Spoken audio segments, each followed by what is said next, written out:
can do for yourself outside that will give you some of those skills that you might otherwise have picked up by doing a degree. Okay? Well, Simon mentioned... sorry. Yep. No. I don't normally use a microphone. I normally just belt it out in a lecture theatre. Simon mentioned being able to talk about translations in the classroom, in the translation workshops that we have. And so if you can just have a reading group, and so with the Emerging Translators Network, any other stories, those sort of groups who set up these reading groups for foreign literature, that'll be a fantastic way of being able to... It's what would be called in the industry now CPD. But it's just talking about books with friends and then bringing things out of it, listening to other people, picking things out, taking a point of view that you hadn't thought of before. That sort of process is very useful, and that is what we try to recreate, and also recreate in a specific environment in university. But that's one of the main things that we're trying to do. Mm-hmm. Yeah, I mean, there's some great opportunities to do that kind of thing really well and do it with preeminent translators in this country. For instance, 2 years ago I did a summer school at the Arvon Centre, which is in Ted Hughes's old house in a remote part of Yorkshire. And so you're spending a week in more or less complete isolation with a group of translators and two wonderful preeminent tutors. And you know, that sort of thing, it's a week out of your life. There's grants available for it if you can't fund yourself, and if you can fund yourself, you won't find them, you know, particularly expensive. And I just found that an amazing experience, an unforgettable experience from a point of view of enjoyment, but also you know, good opportunity to learn and again have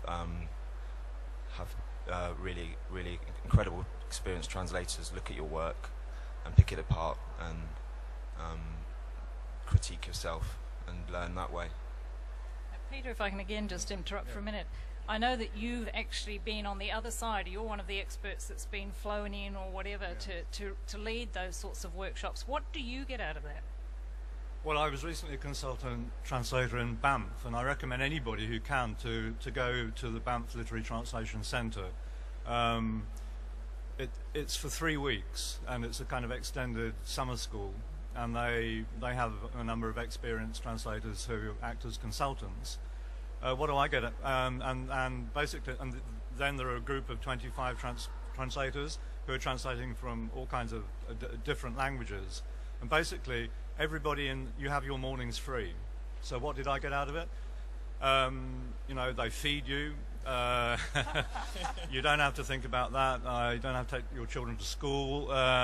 So I had 3 weeks in which I could devote my mornings to translating a book which was on a pretty urgent deadline. And then we met at 4 o'clock in the afternoon. We all met as a group, and there was a panel, and 2 translators would present what they're translating with one of the consultant translators. And you kind of learn a lot from the discussions, which are coming from all kinds of different angles, different languages, different research. I mean, another aspect of the kind of this kind of continuing education is the research tasks that each translation kind of involves. So, I mean, I would say, you know, the Banff is a very unique kind of summer school. I would also think that about the literary translation centres across Europe and the writer centres in the States, where you can get residences. And these are important because they give you time to work on your translations, but you're also part of a community of writers and particularly of translators. And there, again, it's continuing education because again, you're all talking about the issues in the current book that you're translating. Mm-hmm.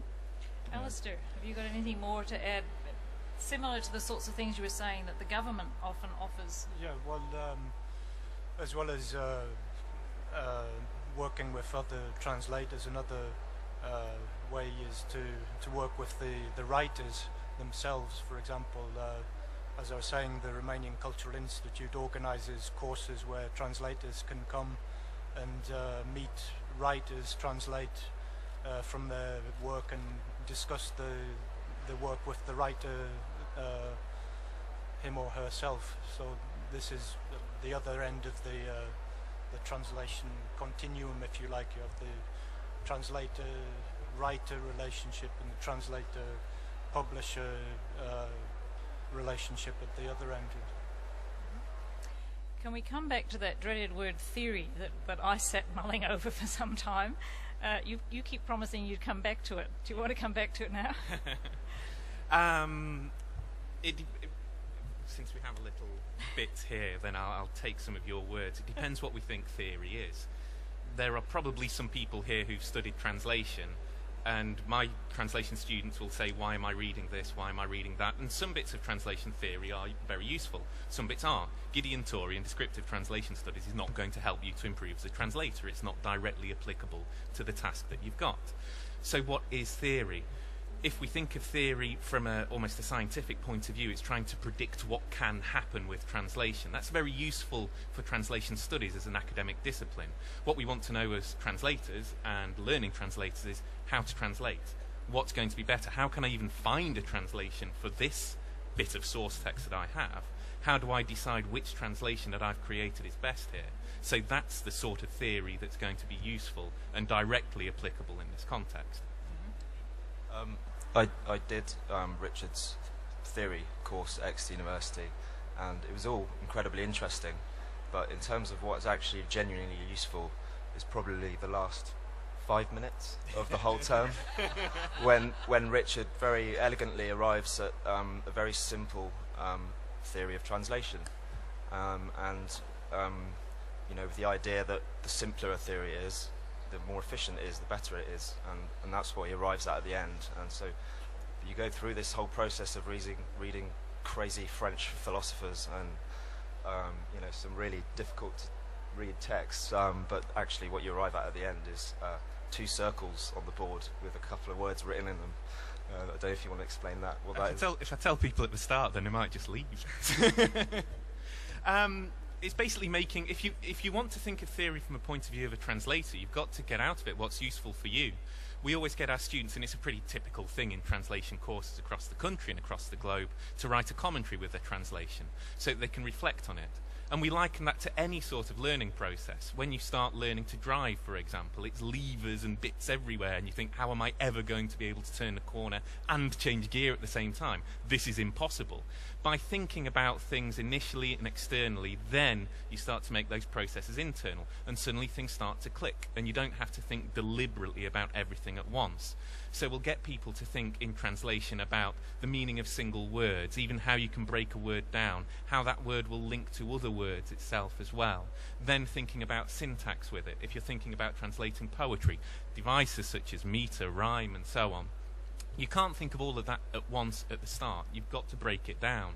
And being able to think about that and comment on that and talk about that with people, whether written commentary or spoken commentary, that's going to be the useful sort of theory, really.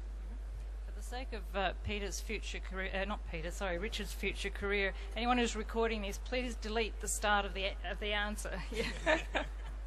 Peter. I kind of set up a MA degree at Middlesex University in the 1980s, which is called the Theory and Practice of Translation, and the focus was on the kind of projects which got bigger during the year of translations that the students did.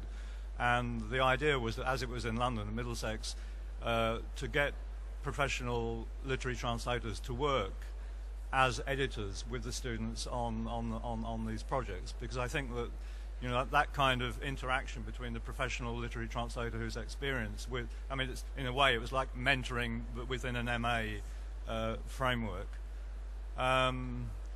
I don't know. I mean, I also organised courses and conferences in the 1990s on translation, in which there was a lot of theoretical discussion. My feeling is that a lot of translation theory is, as you said, is kind of really not relevant to literary translators, and really literary translation is a form of instant literary interpretation, literary criticism.